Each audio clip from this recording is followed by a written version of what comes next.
ızdırap ve keder dolu bir hayat yaşayan ama bu dezavantajı avantaja çevirerek tarihe altın harflerle adını yazdırmayı başaran bu kadın günümüz kadınların idolü. Peki bu kadın kimdir?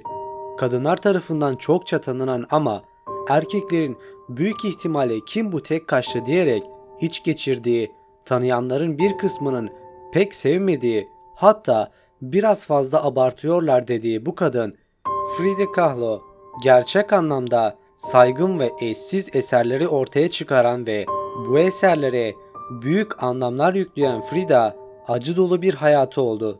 Günümüzde filminin yapılması ile popülerliği artan resimlerde, kazak ve tişört baskılarında ve bayanlara özgü ticari kuruluşların bir nevi reklam formatı oldu. Kendimden örnek vermek gerekirse tekstil firmasında çalışıyorum ve sürekli bu tarz baskılar geliyordu. Ben de konuya vakıf olmadığım için kim bu diyordum ve araştırmaya başlamam ile etkilenmem bir oldu. Fakat sanıldığının aksine kadınların idolü olsa da çok ciddi hataları olduğu için pek de idol olacak biri olmadığını düşünmekteyim. Beni etkileyen kısmı ve aynı zamanda onu ünlü yapan kısmı trajedik bir hikayesi olduğu için değil, onu ünlü yapan şey bu acı hayatını resme en iyi şekilde aktarması ve anlatmasıdır. İşte Frida Kahlo'nun trajedik hayatı.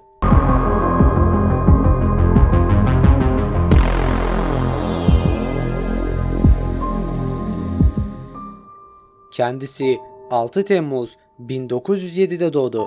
Fakat o doğum gününü Meksika devriminin gerçekleştiği 10 Temmuz 1910 olarak saydı. Meksiko City'nin güneyinde Coyoacan'da dünyaya geldi. Çocukluğu, gençliği ve olgunluğu hep acı ve ızdırap içinde geçti. Bir keresinde babasıyla çıktığı gezi sırasında ayağı ağaç köklerine takıldı ve düştü. Bu nedenle çocuk felci geçirdi. Ayağı sakatlandı. İşte Frida için acı dolu hayat o zaman başlamıştı. Hatta bunu ileriki yıllarda kendi tabiriyle şöyle söylemiştir. Bir gerçek varsa o da bedenime acının ilk kez o gün girmiş olduğudur. Bu yaşadığı talihsiz olaydan sonra tahta bacak Frida demişlerdir. Kendisi oldukça sağlam yapılı biriydi. Yani insanların kendisine taktığı lakapları pek aldırış etmezdi. Bu nedenle karakteri o dönemlerde şekillenmeye başlamıştır. Döneminin en iyi eğitim veren kurumlarından biri olan Ulusal Hazırlık Okulu'na başladı. Okul Frida'nın hayatına büyük bir etkisi oldu. Hayatının en genç dönemlerindeyken büyük bir kaza geçirdi. 18 yaşlarındayken okuldan eve döndüğü sırada yol aldığı otobüs bir tramvay ile çarpıştı. Ne yazık ki otobüste olan birçok kişi kazada hayatını kaybetti. Kendisi ölmedi fakat kaza sırasında bir demir çubuk sol kalçasından girip leğen kemiğinden çıkmıştı. Bununla birlikte vücudunda çeşitli yerlerinde kırıklar vardı. Kaza sonrası haftalarını ve aylarını yatakta geçirmek zorunda kaldı. Kırıklar nedeniyle bedeninin bir kısmı alçıda kaldı. Alçının yerine zamanla demir korseler aldı. Ailesi zamanını keyifli geçirmesi için ona tuval ve boyalar hediye etti. O dönemi ise şöyle ifade ediyordu. Aslında pek de önem vermeksizin resim yapmaya başladım. Fakat bu önemsiz başlama büyük bir başarıyı zamanla getirecekti. Bir ayna aldı, görebileceği bir yere koydu ve kendisini çizmeye başladı. Bu onun ilk otoportresiydi. Bu çalışma kadife elbiseli otoportresiydi. Talihsiz Frida kazadan sonra birçok ameliyat geçirdi ve toplam 32 kez bıçak altına yattı. Bu süreçler hızlı bir şekilde geçerken fil ile güvercinin büyük aşkı başladı. Aynı zamanda Frida'nın acılarının da daha da artmasına, fotoğrafçı bir arkadaşı sayesinde döneminin en ünlü ressamlarından biri olan Diego Rivera ile tanıştı. Bu ressamın ünü Meksika'nın sınırlarını çoktan aşmıştı. İçten içe Frida Diego'ya büyük bir hayranlık besliyordu. Frida, Diego'ya resimlerine bakmasını isteyerek bu üzücü aşkın ilk kıvılcımlarını ateşlemiş oldu. Diego ile tanışmasından kısa süre sonra evlendiler. Freud'a göre aşkı ona yaşatan Diego'ydu. Aynı şekilde en büyük acıları da. Frida'ya göre ise o anları şu cümlelerle aktarmaktadır.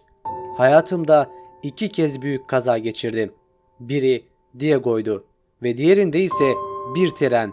Az daha beni öldürüyordu. Diego kesinlikle çok daha yıkıcıydı. Frida 1931 yılında kendi evliliklerini resmettiği bir tablo çizdi. Bu tablo kadın ressamlar topluluğunun yıllık sergisinde sanatseverler ile buluştu. Bu onun sergide yer alan ilk eseriydi. Kadınların özellikle Diego'nun yaptığı ihanetleri ele alması ilginçtir. Çünkü her ne kadar Frida kocası Diego'ya aşık olsa da her ikisi de başka kadın ve erkeklerle ilişki sürdürmüştür. Yani aslında Frida'nın da başka birisiyle bir ilişkisi vardı. Adı Nicolas Miray olan fotoğrafçı ile 10 yıla yakın bir ilişkileri olmuştur. Yaptığım yabancı kaynaklarda bunları doğrular nitelikte. Diego ve Frida arasındaki ilişki sadakatten çok bağlılık yemini gibiydi. Diego sayısız kez Frida'yı aldatmıştır. Benim çevremden duyduğum kadarıyla sadece bu ilişki süresinde Diego'nun suçlu olduğu yönünde bir algı oluşmuştur. Halbuki Frida, Nicolas ile bir ilişki içindeydiler ve bu ilişki Diego ile evlendikten kısa bir süre sonra başlamıştı. Diego ve Frida'nın ilişkisi gün geçtikçe kötüleşiyordu ve ayrılma kararı aldılar. Başta sadece evlerini ayırsalar da ilerleyen günlerde Diego bunu resmiyete dökmek istedi. Bazı eleştirmenler Frida Kahlo'nun yukarıdaki resmi boşanmanın etkisiyle yaptığını ve çok sevdiği saçlarını keserek kadının nasıl olması gerektiğine dair söylenenlere karşı ciddi bir eleştiri sunduğu söylenir. Frida bu kadar başarılı eserler ortaya çıkarmasının sebebi aslında o tablolarda yaşadığı, hissettiği acıları yansıtmasıydı. Farklı bir bakış açısıyla resmettiği bu tablolar insanlar tarafından beğenilmesinin sebebi de budur. Başta tabloya baktığınızda hiçbir şey anlamayabilirsiniz. Bu doğaldır.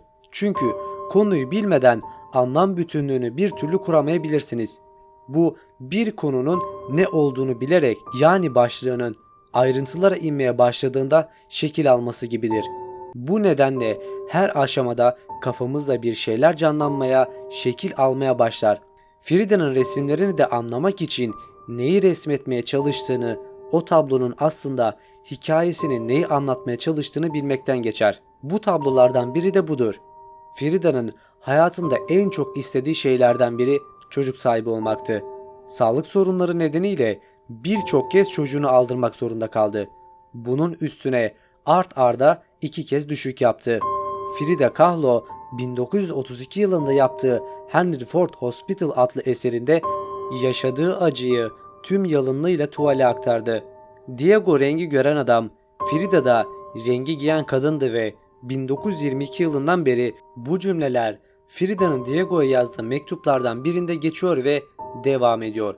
Yaşanan tüm saatlerden sonra vektörler asıl yönlerinde devam ediyor. Hiçbir şey onları durdurmuyor. Canlı histen başka bilgileri yok. Tek istedikleri bir yerde buluşana kadar devam etmek. Yavaşça, büyük bir huzursuzlukla ama altın parçanın her şeyi kılavuzluk ettiğine dair güvenle. Hücresel bir diziliş var. Hareket var. Işık var. Tüm merkezler aynı. Budalalık diye bir şey yok. Her zaman olduğumuz ve olacağımız gibiyiz. Aptal kadere bel bağlamıyorum. Yukarıdaki resimde merkezde Diego var. Aynı hayatında olduğu gibi. Meksika tarihinden sembollerin de olduğu resimde Frida Diego'yu sevgiyle kucaklıyor. Hiç sahip olmadığı çocuğunu kucaklar gibi. New York'ta geçirdiği operasyon Frida'yı sağlığına yeniden kavuşacağına dair umut verdi. Ancak Meksika'ya döndükten sonra ağrıları dinmedi. Hem fiziksel hem de mental olarak ağrılarla buluşurken Frida derin bir depresyona girdi ve Yaralı Geyik isimli tablosunda kendini geyik vücuduna resmetti. Vücuduna oklar saplanmış bir halde ormanda gezinen bu geyik Frida'nın içinde bulunduğu ruh halini de gözler önüne serdi. Bu tabloda çaresizlik ve umut bir aradaydı. Kimi eleştirmenler bu resimde Frida'nın kaderini değiştirme gücü olmadığını anlatmaya çalıştığını söyler. 1950'li yıllara gelindiğinde sağlık durumu daha da kötüleşmişti. Omurgasındaki sorunlar nedeniyle 9 ay hastanede yattı. 1953 yılına gelindiğinde hayat Frida için pek de cömert sayılmazdı. Yurt dışında sergiler açmış bir ressam olarak ülkesindeki ilk sergisini o yıl gerçekleştirebildi. O dönem yataktaydı ve kesinlikle çıkmaması gerekiyordu. Ancak Frida'nın kendi ülkesindeki ilk sergisinin açılışını kaçırmaya hiç de niyeti yoktu. Madem yataktan çıkamıyordu, o halde yatağıyla sergiye giderdi. Aynen öyle yaptı. Ancak birkaç ay sonra sağ bacağını kaybetti. Frida Kahlo 13 Temmuz 1954'te akciğer embolisi nedeniyle hayatını kaybettiğinde henüz 47 yaşındaydı. Geride 55 otoportre olmak üzere 143 tablo bıraktı. Öldüğü yıl yaptığı Yaşasın Hayat isimli bu tablo onun hayata bakışını özetler gibiydi.